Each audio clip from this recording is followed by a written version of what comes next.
This here is the all-new Honda HR-V. It's a follow-up to the very car that started this whole SUV craze right here in Malaysia. That car came out in 2015, where it absolutely dominated the market right down to the very end of its life, where it had to fight off much newer, much more modern rivals. This new version here is obviously a clear step forward for the HR-V, but in some ways I think it has regressed as well. So in this video we've got both the HR-V Turbo and the Hybrid to see how it stacks up against its closest rivals, the Proton X50 and the Toyota Corolla Cross. Ready? Let's go! This review is powered by BH Petrol Infinity. Switch to the premium fuel today to enjoy more power and better fuel economy.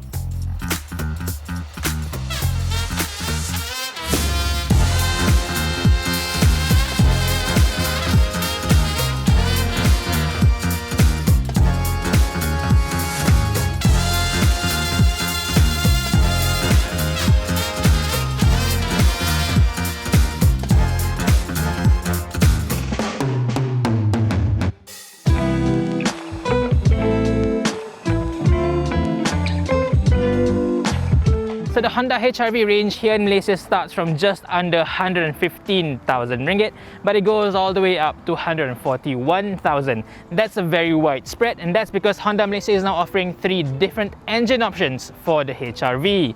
All are based on a 1.5 litre petrol engine, but comes in 3 very different flavours: naturally aspirated, turbo and hybrid.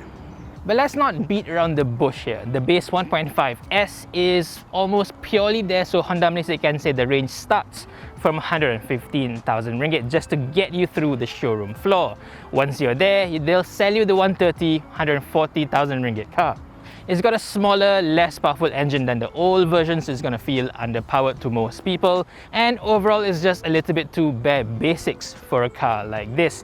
If your budget can only stretch that far, I think you're much better off driving a cheaper but much better equipped car like a Proton X50 or even Honda's own City hatchback. Even the second variant, the Turbo E, isn't really worth your time. At 130,000 ringgit, it's far from cheap, but it's still a little bit too basic.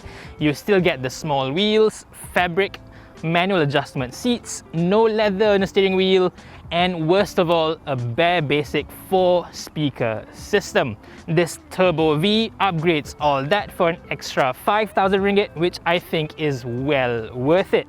So if you have decided on a HR-V here in Malaysia, your 2 options should just be the 135,000 ringgit Turbo V as well as the 141,000 ringgit Hybrid RS.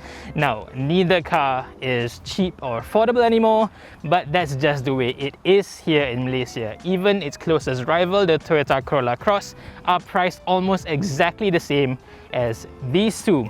But anyway, let's move on to looks, because clearly this all-new HR-V has taken a huge leap forward compared to the previous version. Now, Honda design has come a long way since the old car came out in 2014, and with this now, yeah, it looks completely different.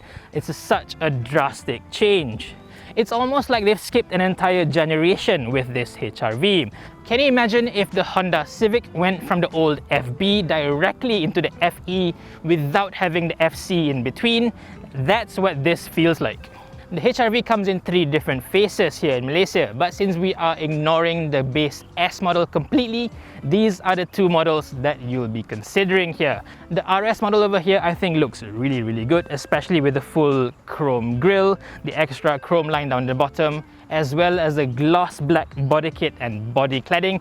It makes it look a little bit more premium compared to the base car. Even the funky Heartbeat logo down there looks a lot better in red rather than in plain silver on the basic car. The normal version doesn't look bad, don't get me wrong, but parked side by side with the RS, in red no less, I know which one I prefer.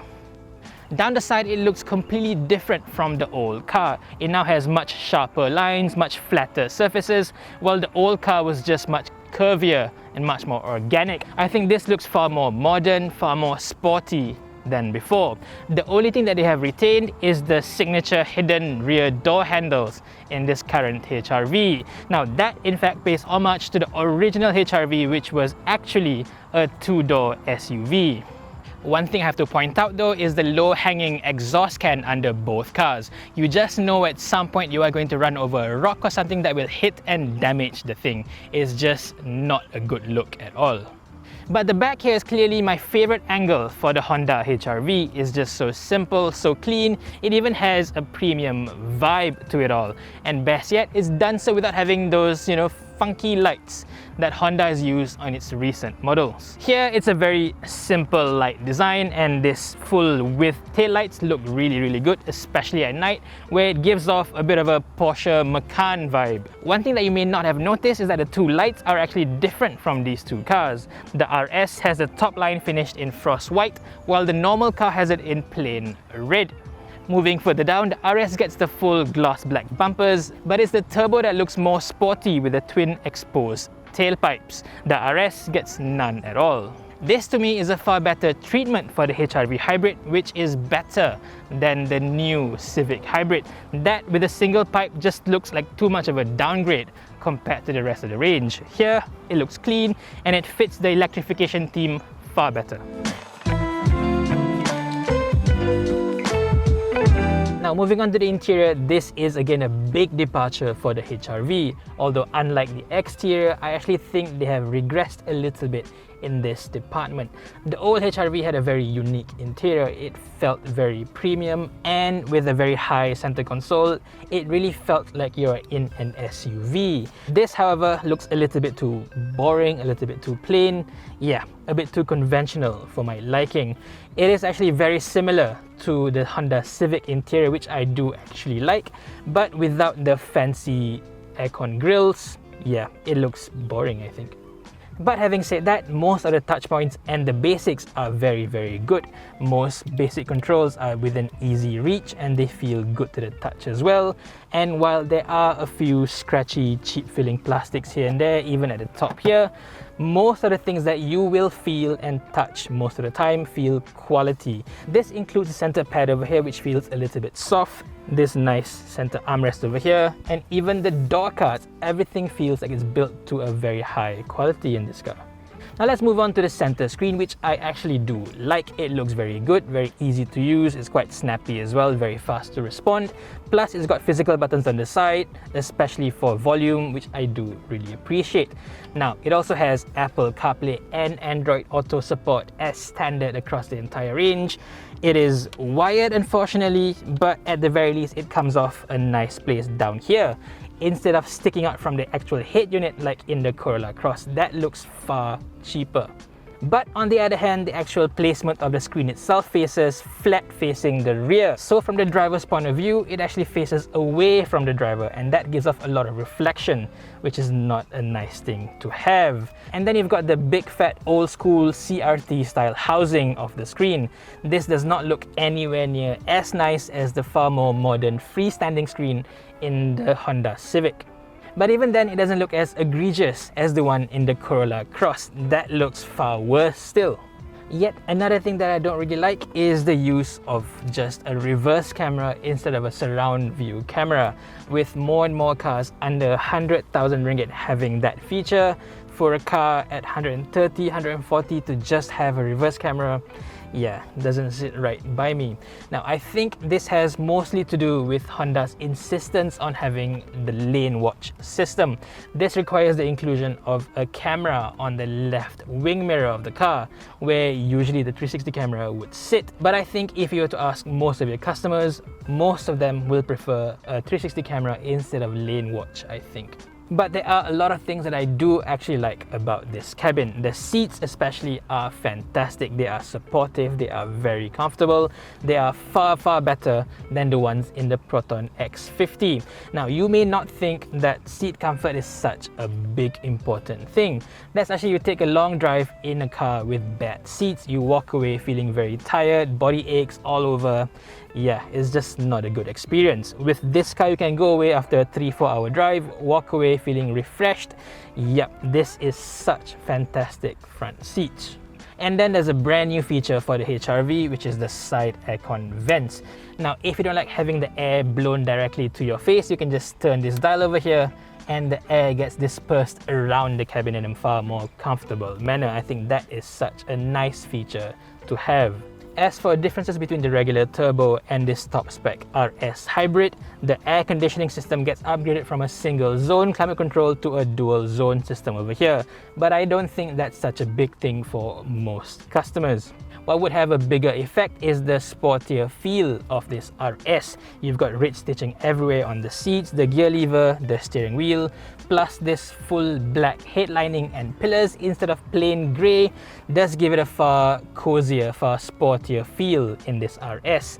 It's just that the driving experience of the hybrid doesn't really match that, but we'll get to that later.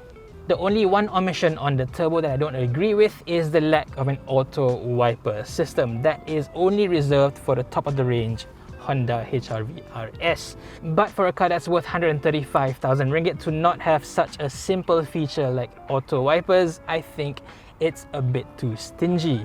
Back here has always been the HR-V's party piece because just look at the amount of space that I have. This car may not look all that big on the outside, but every time you get to the back of it, you will be surprised by the level of legroom that is on offer here. Just look at that. Doesn't matter how tall you are, you will be able to sit in the back here without having your knee touch the front seat. Although the headroom, yeah, can be a bit of a problem. I am only 167 centimeters tall, but if I were to sit up directly straight, my hair is just about touching the ceiling right here. But you can just slouch down a little bit and it's not really a big problem anymore. The seats are actually very good. They are nicely shaped, very supportive, perfect for long distance journeys. It's just that this is clearly designed for 2 and not 3 because the center hump is raised up so high. If you were to sit 3 in the back here, the center person is not going to be comfortable at all. Other than that, you've got rear aircon vents for the first time in a HR-V, plus 2 USB ports to charge your items down there. You've also got a handy cup holder on the right, very nice to use, although the door card itself is a little bit hard. It feels far less quality back here compared to the front. But the HR-V's most unique feature remains this, the Ultra seats.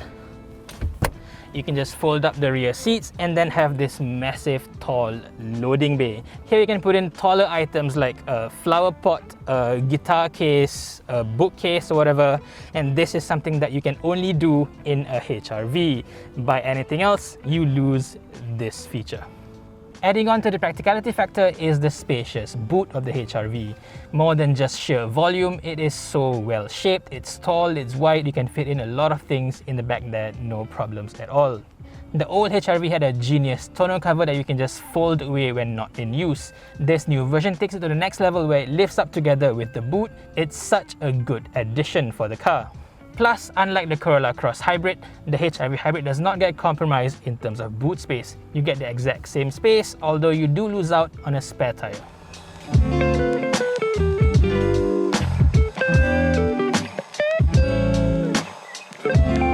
So we're finally on the road with the new HR-V. It's time to find out how they drive.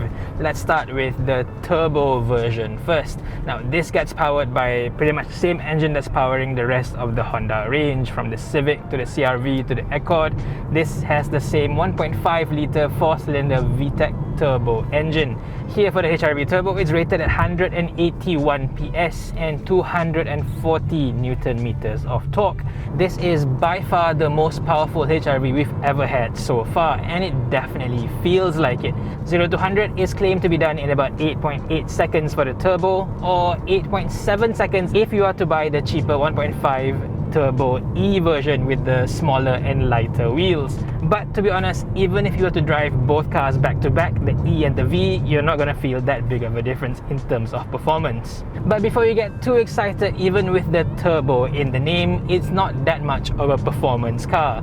The performance, as much as it has, it comes in as a nice surge forward instead of a big kick in the back.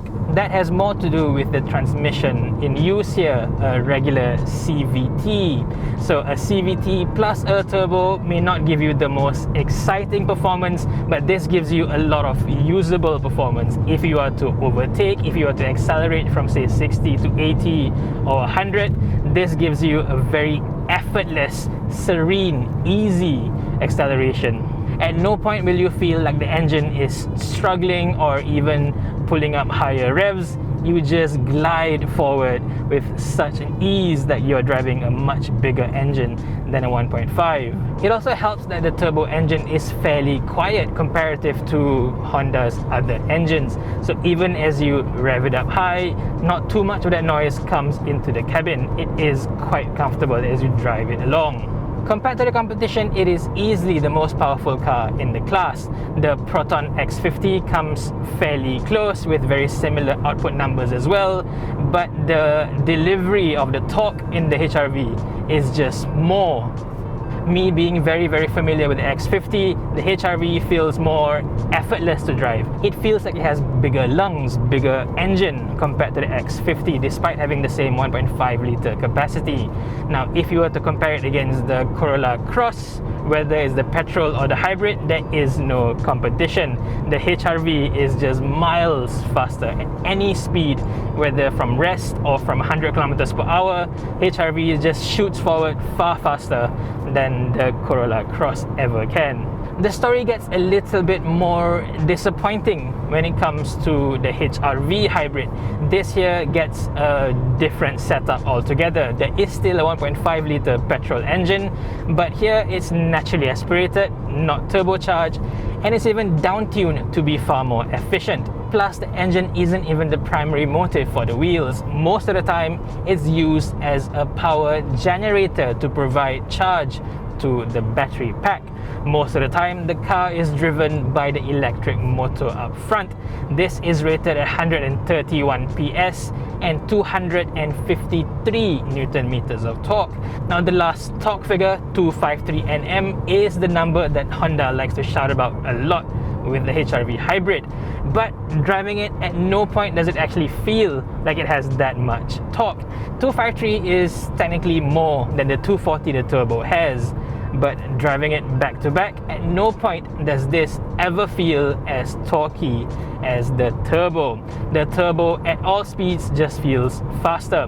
Well, perhaps there is a slight turbo lag coming from a standstill where the immediate torque from electric motor of this hybrid feels slightly more immediate, but as soon as the car takes off, the turbo just feels more powerful. And then as you've gone up to speed, if you are to press the throttle again to overtake, for instance, the turbo will just shoot off. The hybrid will take about a second and a half for it to actually engage drive and then move forward. Just listen to this. 1 second. And now it goes. Yeah, it's a bit of a weird driving experience. But having said that, it's not all bad, because clearly this is a car that's not designed to be driven fast at all. Driven very slowly, driven very sensibly as a hybrid should be. It is a fantastic powertrain, I think. Most of the time when you're driving around town, this feels very refined. It feels quick and powerful because most of the time it's the electric motor pushing the car forward. You don't get any engine noise, you get supreme refinement, and it's just so smooth. There is no vibration coming from the engine into the cabin at all. It is about 60-70% of an EV experience, I think. As a big step towards full electrification, Honda's eHEV hybrid technology is absolutely fantastic, I think. It's just that in this HRV, which is quite a bit heavier than the City, the hybrid system feels a little bit lost. In the City, the eHEV system is absolutely fantastic. It feels powerful, it feels very refined, it feels very torquey. But in this one, I think it needs the more powerful engine setup like in the Civic Hybrid. As it is right now, there is just too big of a gap between the HRV Hybrid and the HRV Turbo. And the fact that this is the more expensive version to buy, yeah, it's hard to justify. The one big advantage that is in favor of the hybrid is, of course, fuel efficiency. But even then, the difference isn't that big.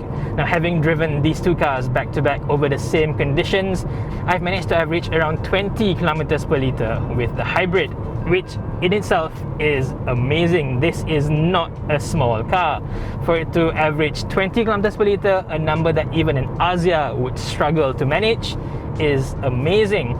But at the same time, over the same roads with the same driver being me, the HRV Turbo managed around 15 kilometers per liter, which to me is even more amazing given its performance. So yes, in the long run, this car will use less fuel, but the quantum of difference isn't really that big for me to convince myself to maybe take a step down in terms of performance and live with the hybrid instead.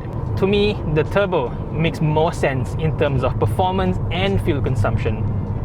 The fuel economy tests were carried out with BH Petrol Infinity, the fully imported premium fuel with maximum German additives for peak performance to give you more power, mileage and more savings. Now let's move on to the suspension. The old HRV was a great car for its time. It was big and spacious inside, but the one thing it lacked was a well-tuned suspension. For the most part, going through highways, it felt a little bit too bumpy, a little bit too cheap in the way it rides. This solves most of that. The way the HRV drives now is almost European. It absorbs bumps very well without feeling too floaty, and on the highways it glides through very well, very relaxing as well. But I still think the Toyota Corolla Cross is slightly more comfortable still. It's just quieter wherever you go, and especially through harsher bumps and fast highway runs, there's less of a bouncing motion in the Corolla Cross compared to the HRV. This is a big improvement over the old HRV, of course, but compared to the best in the class, which is currently the Toyota Corolla Cross, yeah, it's a little bit behind in that sense.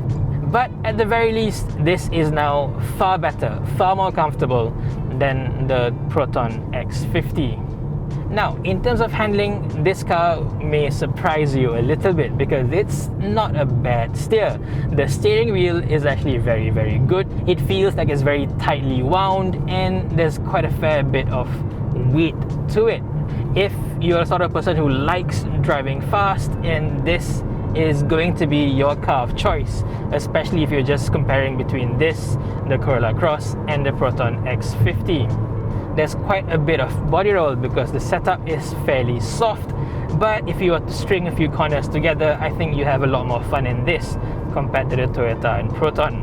So in that sense, I think the suspension setup for the HRV is almost spot on. It's almost as comfortable as the Corolla Cross, and it's slightly better to drive overall as well. So yeah, as a whole, it's a better balance compared to the Toyota. It's just that for rear passengers, your kids maybe, for long runs on the highways, they might be hoping that you have bought the Toyota instead. Now let's touch on Refinement, where it's just not very good. There's a big room for improvement in this sense.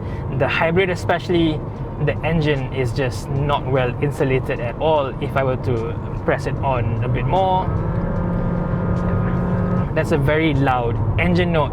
A lot more sound insulation would be much appreciated here.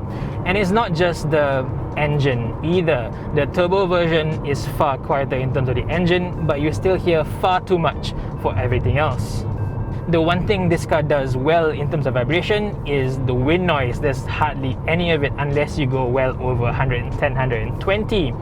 But the road noise, the tire noise in the HRV is just super loud. If you ever drive the HRV over a bad patch of road, even our main highways that are a bit more abrasive, the noise coming in is deafening. If you are sensitive to road noise, you may want to put some money aside for more cabin insulation, I think.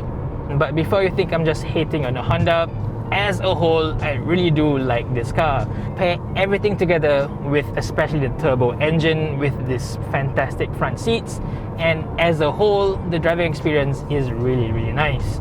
Could be better, of course, but it's still very good.